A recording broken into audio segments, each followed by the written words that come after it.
Hi, I'm Ina Roy-Faderman, and I am here interviewing Daniel Smith, who is a participant in the Postcard Poetry Fest run for the Cascadia Labs.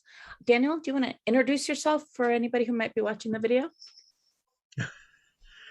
Daniel Smith, presently and since 1979, living on the land of the Osage, 16 miles from the Merrimack River in the Ozark Hills outside of St. Louis, Missouri. But I was born and raised in Appalachia in upstate New York. I'm a country boy. And the first thing I did when I moved into my log cabin in the woods was to put a sidewalk to the driveway. So apparently I'm corrupt. I've been writing all my life, some good, some indifferent, some bad, and most of my work is writing related. I've been working in healthcare now for 30 years, so I do a lot of documentation. I teach counselors how to be counselors, and I'm just about at the edge of retirement. Well, that'll give you more time to write. So Yeah. how long have you been doing the fest? I looked at that this morning because I always forget. I keep saying 2016, but it was actually 2014. Okay, so that's And like 7 years. yes, Yeah, so you're mhm. you're a veteran, as it were. How'd you find out about it originally? A friend of mine, a fellow beekeeper, I'm a beekeeper, fellow beekeeper in France by the name of Amanda Dowd, who turned me on to it and said, "You ought to check this out and write some postcards." And I said, "Okay, do they all have to go to you?" And she said, "No, they go around the world." And so I got hooked. What was it about it when she talked with you about it? What sounded appealing? Like what was the thing that caught you? I don't think I ever used the word spontaneous composition in my vocabulary up to that point. And I'm a very good editor, or at least they tell me I am. And I do a lot of editing of my work. And I'll write and leave it alone in a notebook months, sometimes years, and go back to it. And two things happened at that point in 2014. One was I was on fire with uh, taking a look at some of the work I'd already written and writing more. Hmm. And in 2000, which is 21 years ago now, 14 years before I signed on with the Poetry Postcard Fest, I had a flurry of activity of publishing, and I've never really cared about getting published. If somebody wants something from me, they can have it or they can pay me for it. And my work life allows them to pay me. And Right. then, so I've been writing poetry since I think the early 60s, probably after a couple of events there. And so I resurrected some of this old stuff that I consigned to the fireplace, thank God. And some of the other stuff I kept. And that still is not finding any publication. It just happens to exist.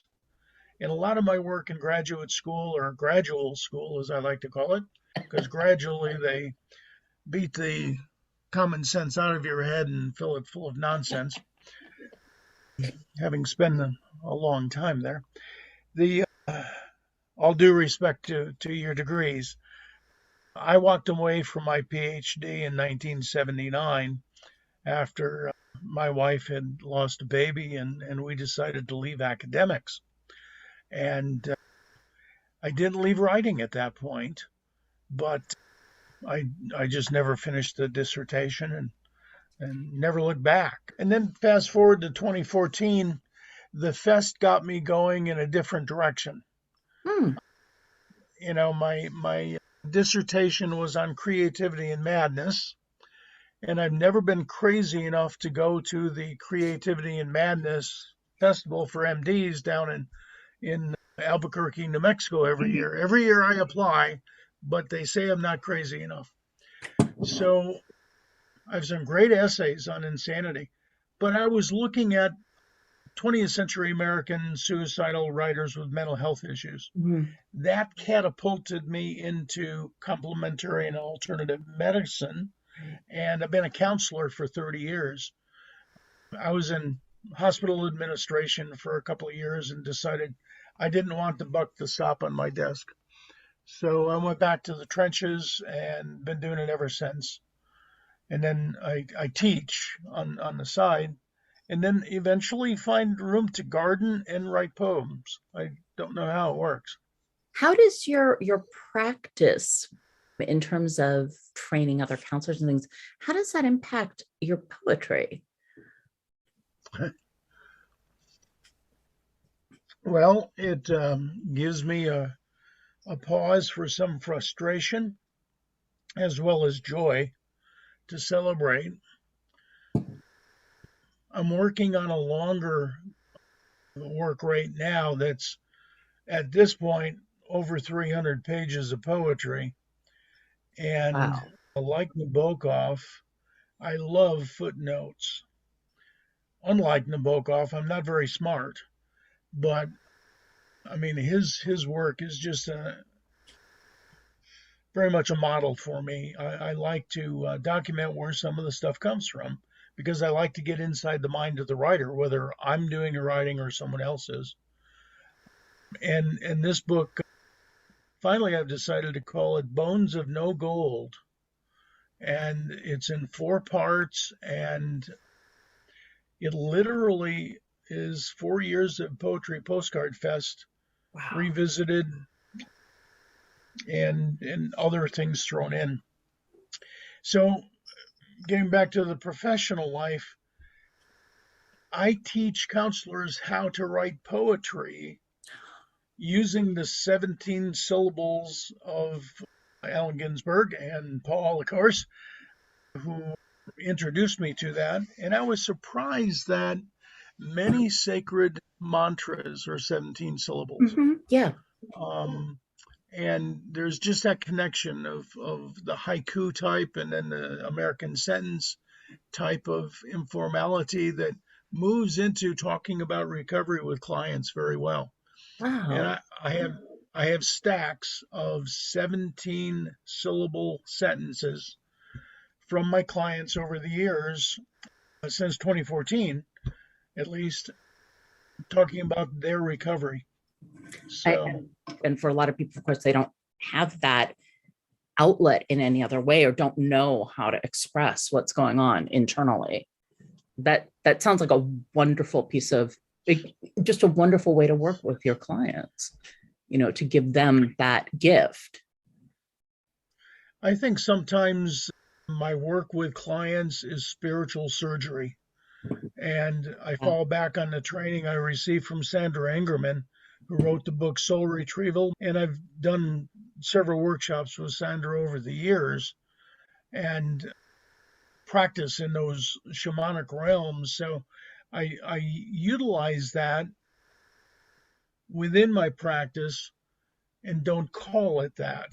So basically, what we are doing is we're retrieving the soul that some poor addict or somebody I'm working. My specialty is schizophrenics. Gee, that's right. Yes, and it seems to me that not only do they not have an outlet, but they've convinced themselves that they can't write, and so it becomes a very creative endeavor, and they're proud of what they produce, and it does retrieve a part of the soul that they have hidden somewhere. That, Someday I'll write about that. I don't know. I do believe that all music is about the act of writing music, and I'll use Leonard Cohen as an example, or Tommaso mhm. Albione, the Adagio, which is very very important to me. My mother was a musician, so a lot of my poetry, the structure there is a musical structure. And anyways, this longer book that I'm working on again says that all poetry is about the act of writing poetry. It's not about the subject matter, it's about the act of creation. How does the Poetry Postcard Festival work with your other writing practices? Well, Paul has convinced me that there is some value to spontaneous composition. And I am doing much more of that now. And I'm getting, meaning that I'm not doing a lot of editing to what I'm doing. So I'm getting some really good pithy stuff, staying away from adverbs, adjectives, the passive voice, and all the things we try to avoid. But I also see images that need to be developed. And I look at the Postcard Poetry Fest as a kernel, a thought, or an idea. And very often, I remember doing this a couple of years ago. I didn't do it this year, but I've done it in the past where I would look up a person on Facebook, or at least look up where they lived, looked up the address, got familiar with the surroundings, did a Google search, looked at buildings.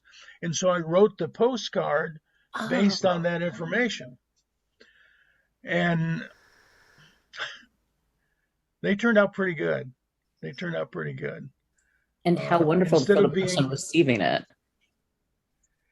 It allowed me to get my fingers into what the recipient of the card was likely going to perceive in their environment around them. I remember one card went to somebody on Elm Street in Buffalo, New York, and I happened to be familiar, 70 miles away from where I grew up. Yeah. And so I looked it up, and I looked at the buildings and things like that. The card really was grounded in the geography of that place. Same thing on the West Coast with some of the cards that went to Seattle. I was able to make them a little more personal. You asked me about my practice of work, and I have another practice in that I'm a Buddhist. I've been a Buddhist a long time, so I meditate. And my meditation practice allows me to do a little bit of walking meditation, sitting meditation, work meditation, dish meditation. This morning I did carpet cleaning meditation, 2 hours worth of it, as a matter of fact. Poetry writing meditation, I've never linked the two. I've never seen it because I write all the time. I've got 5 spiral bound notebooks on my desk right now. That one has to do with computer passwords, but all the rest of it's all writing. And I journal consistently, and I have one here. So the practice of walking meditation in one's own sacred space is so fruitful. And because of Zoom, our community has branched out from about 45 people normally on a Saturday morning. We're now meeting every day but Sunday. We've got longer sits on Wednesday and Saturday. Because of being on Zoom and people shut their video off and they walk for 8 minutes or 10 minutes and come back, all sorts of stories have come about I didn't realize how dusty my study was, or I didn't realize that there's a crack in my wall here. They're paying attention, they're being mindful. And one of the big things about my work practice is that I believe in talking about meditation. Paul has taught me to be a lot mindful. So it's it sounds, just repeating back, it sounds like it's that sense of being in that moment, in your body, and aware. In the here and in the now. So when you mentioned the finding different geographical locations and writing about them for the person who's going to receive it, do you do something like that every year? Do you have some kind of theme or some kind of something that works? I'm curious if you do something like that every year. Or some years, is it just I whatever comes? The first year was whatever came. And by mid-month, Michael Brown had been unfortunately murdered here in St. Louis. Yeah. And my teacher of many, many things, Robin Williams, had allegedly committed suicide. So all of a sudden, the fulcrum mid-August changed for these poems. And they started making sense in a way that in the end, I ended up with 30 poems in a book called Spider Lace Dragonfly Mind that was about a decaying garden next to seaside. Decaying because the owner of the garden had died, and the only person who was there was the postman, and were all the insects. So these poems, 31 poems, became a cycle of an August sutra for insects, quite literally. And the narrative point of view became postman, but also the observation of the insects. So that was the theme the first year that developed out of these two events. Since then, I've used some musical forms. 2 years ago, I wrote an 18th century tone poem, which Wow. has turned into just a crazy piece of, 150 pages of poetry Wow. from 30 poems. And it's about a shepherd and a beekeeper. And they're each going up in the mountains for the summer in August to get their flocks, to get the bees. Yeah. And they see each other. They have a long distance relationship without a cell phone. And that's the point of view. And they never really do meet and consummate the relationship. But they So it's they have each other in that moment and in those moments where they, right. how lovely. The Um, structure is very much an 18th century tone poem, a bit of a prelude. There's an adagio portion. There's the Freytag's pyramid of dramatic stuff mm, where you have yeah. 5 acts for a tragedy. Well, this one is, take your pick at the end. I think it's a comedy, but you know that's another structure that was imposed, and it had a lot of stuff. There was a lot of grist for the mill that went into that year. This year, it's what came after heart surgery in March, Goodness. and a lot of a lot of the poems that didn't get put out on postcards were results of being delusional for 5 to 7 days after Gosh. dying March 22nd. And it was an interesting time. It was a life-changing event. I'm glad you are back. Me too. Yeah. Thank And you. it sounds like you went through a lot. I'm, like I said, I'm glad you're up and about and doing your thing. And yeah, that would be a big rebirth. Did you send any bonus postcards above and beyond your usual, what we do I, 31 I days? will. I'm still working on the last 5 days of August. Mm, So I, you're I not the only have, one. yeah, I have 26 poems that are out. I have a few sitting on my desk on the postcard, but I have 5 more to go for my last 5 people. And then I'll start bonus cards. I've received some wonderful cards, and it's turned into something that I used to call mail art. Mhm. And there's a lot of artistry going into these cards. And my artistry are the words. Sometimes I don't know if you can see that. There's a Yeah, picture, and beautiful. that's all it really was. And then the poem. So the artistry really is the poem for me. Mhm. I don't do a lot of mail art. Have you always done bonus cards, or is this something that you started more recently over the last couple of years?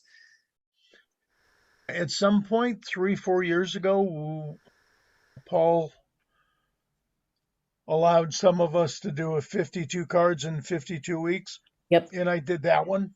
that's great. I felt that that was a very productive experiment for me as well. Interesting. Yeah. That's I just good took to know. what was going on that day and wrote about it. And, yeah, I, I would like to be able to write the 5 poems today and put them in the mail tomorrow, but that's probably not going to happen. I might get one.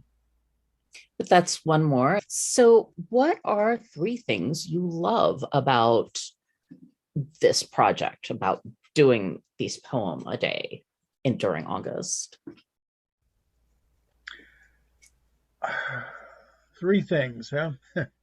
I know these are I all, would I say, always find these the hard questions. yeah, I would say that the first thing that comes to mind is the amount of creativity that goes into writing a few lines. And I started off this year saying I'm going to write haiku, maybe some tanko, but shorter pieces, self-sustaining, and that lasted for about 3 poems. Okay. And one year I did do 31 haiku, Well, and it's similar to what another member from Australia put together. The theme had something to do with reflection of the moons, and that yeah. resulted in a book. And mine is called Shards because it's just a fractured reflection. It's just a shard of the moon. And this year, it was all over the place. I started off writing some haiku, and the creativity was there.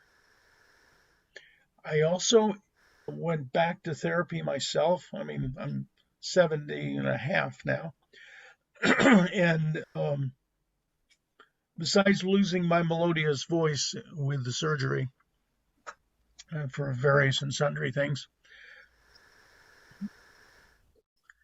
the creativity is the first of the three things. And for me, I was so taken with what was going on in March, April, and May. I had 4 setbacks during that period of time. So, I mean, I was really, by comparison, pretty healthy on May 5th. Surgery was March 22nd. And by May 5th, I was doing pretty well. And then I nosedived and it just kept getting worse. So it was at the beginning of August. I didn't even know if I could put 2 sentences together, let any lines of poetry and no art. And I made a pact with myself to focus on that creativity. And it came. And I really, really tried to be spontaneous and be, this is a unit and I'm going to send it off. The second thing that it did, or that it does, the Poetry Postcard Fest does for me, is it allows me to communicate from my little log cabin in the middle of the woods where I'm fairly isolated and haven't gone into my office since March of 2020, in the pandemic, except to Yeah. go in and retrieve paperwork. I'm working from home. This is as good as it gets, maybe. Um, so it allowed me to communicate with other people, and that was a big piece. And I think the third part is that the third result maybe is that it really is humbling that I have written a lot of poor poetry in my life, and I've written some Yeah. really good poetry in my life. And I don't know when it comes out if it's going to be good or poor. And so it as an editor, and I do a lot of editing now, not of my own work, but I mean of other people's as well. As an editor, I I sometimes wonder, I said, do I know what the daylights I'm doing when it comes to writing poetry? Why am I not special? Why am I not getting my books out there? Why am I not getting my royalty checks from Amazon? Really, we discovered we discovered what happened there. But seriously, I think it's very humbling. So the creativity, the connection, and then the fact that I'm humbled by some of the people on my list and some of the bonus cards that I got.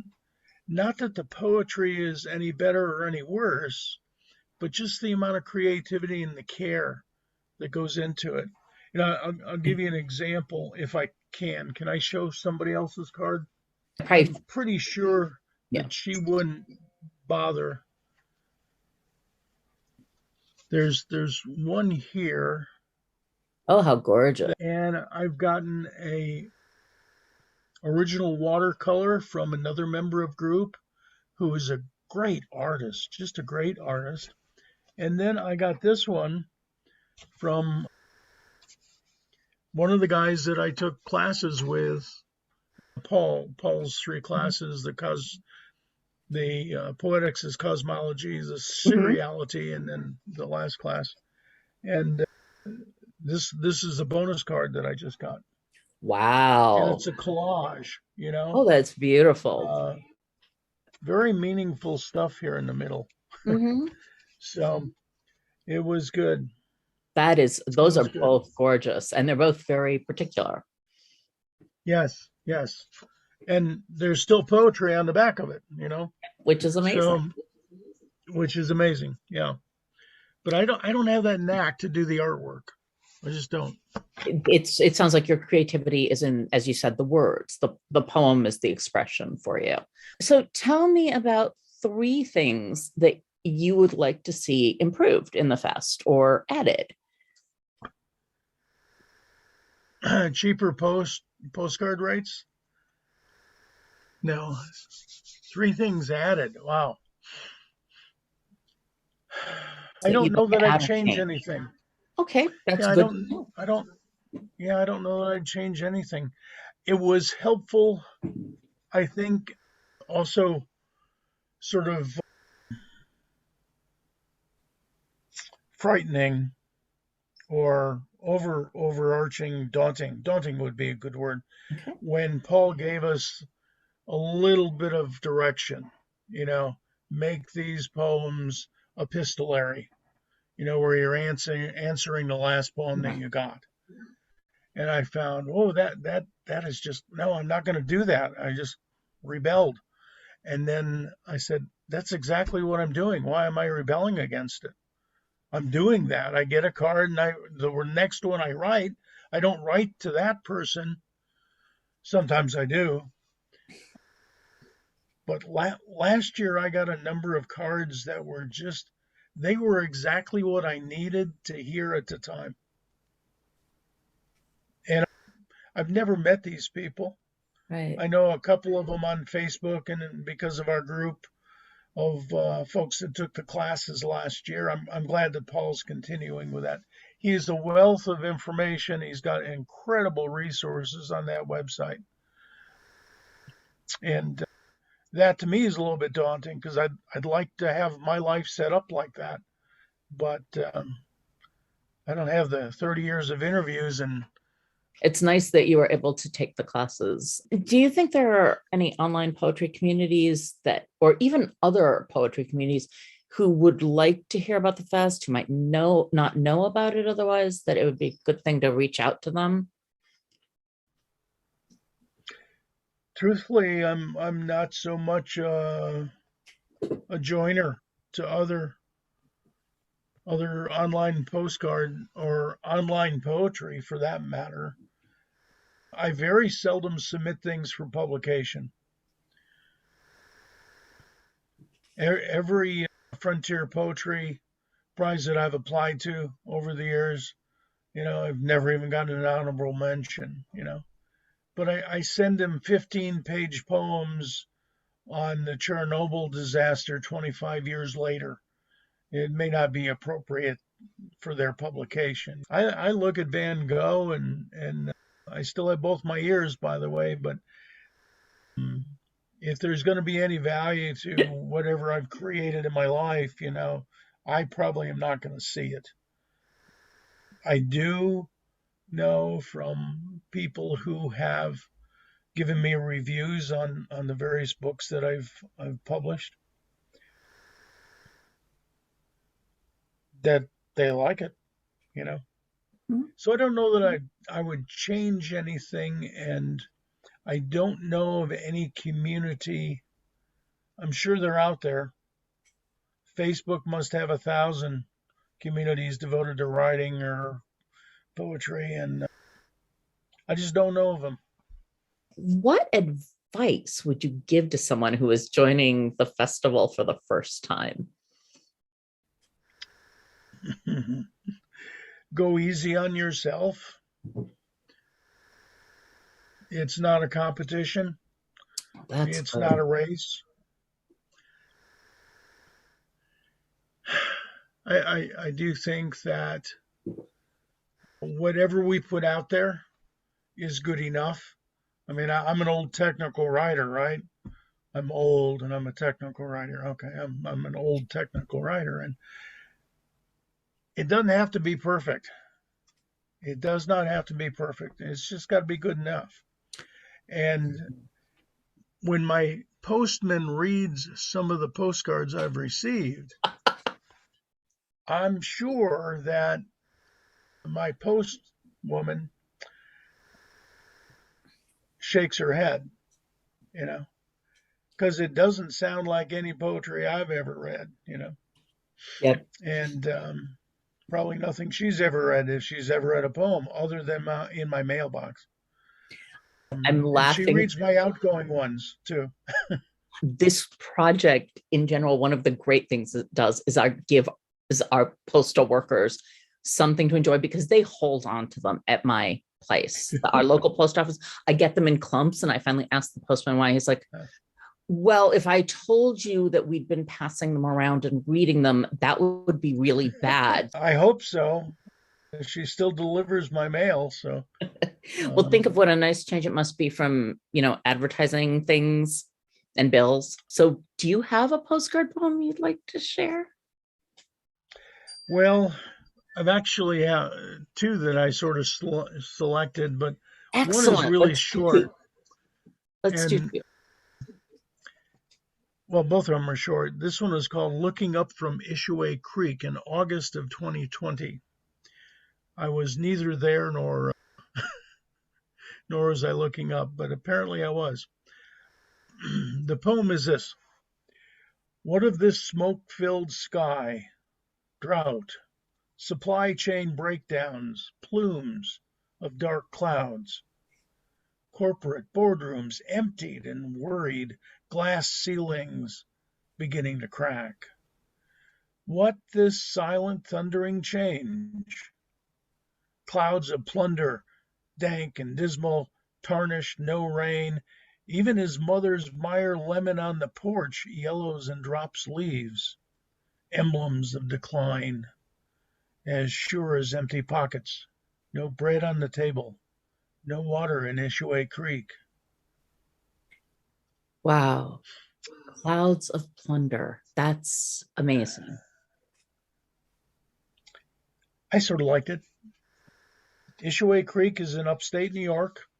Ishiway is a little bit of a town. Ishiway is also a name of an Indian tribe that lived there. And it was just a few miles from where I grew up in, close to the Seneca Nation. The one I'd like to read, though, because it sort of sums up everything for me, and it went out to somebody like last week. And Okay. the poem is this, the subtitle, and unedited, okay? It Mhm. says,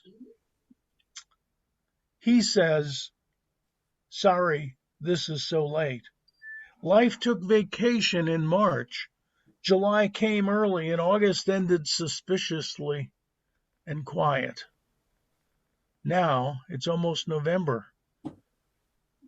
And as I read her obituary, she left me without a word. So That's beautiful and amazing. thank you. Thank you for sharing that. It's one that I wrote it out. I compose at the typewriter. I compose at the laptop a lot. I find it most helpful to have a word processor. But that was written on a piece of cardstock. A stamp got put on it, and I had to look up the address, of course.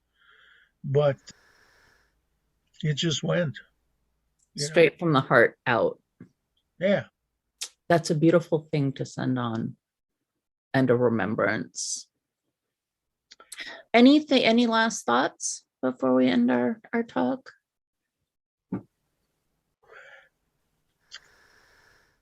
My wife tends to read my poetry and not like it. And she says, these are just so dark. And my son has said, he also is a poet. He's 40 years old, and he writes, and he says, Dad, this is very dark. I said, well, and I didn't come up with this. Baudelaire, I believe, said it, that men create out of darkness and despair, not out of sweetness and light. And so the Poetry Fest for me has tried to move to that sweetness and light and leave the dank despair. Dank and dismal came up in the Ishiway Creek poem. And then again, the surprise ending here, the obituary, and leaving without a word, that sort of hooks people back into that darkness. But it's part of my process, I think. It's part of my process. Right. And I wrote a book on grief once, and it's one of the most uplifting series of poems that I've written. And it gets used. It's called Among Others, the Hot Coal Poems of 2015. And 30 of them started out from postcard poetry. Great. That's good to Among know. others. Mm-hmm. Well, again, thank you for your time. And thank you for Thank that you. thought about what comes up. Well, very good. Thank you so much. It's been a real pleasure and a very much an honor to be interviewed. Thank you. Oh, good. Good.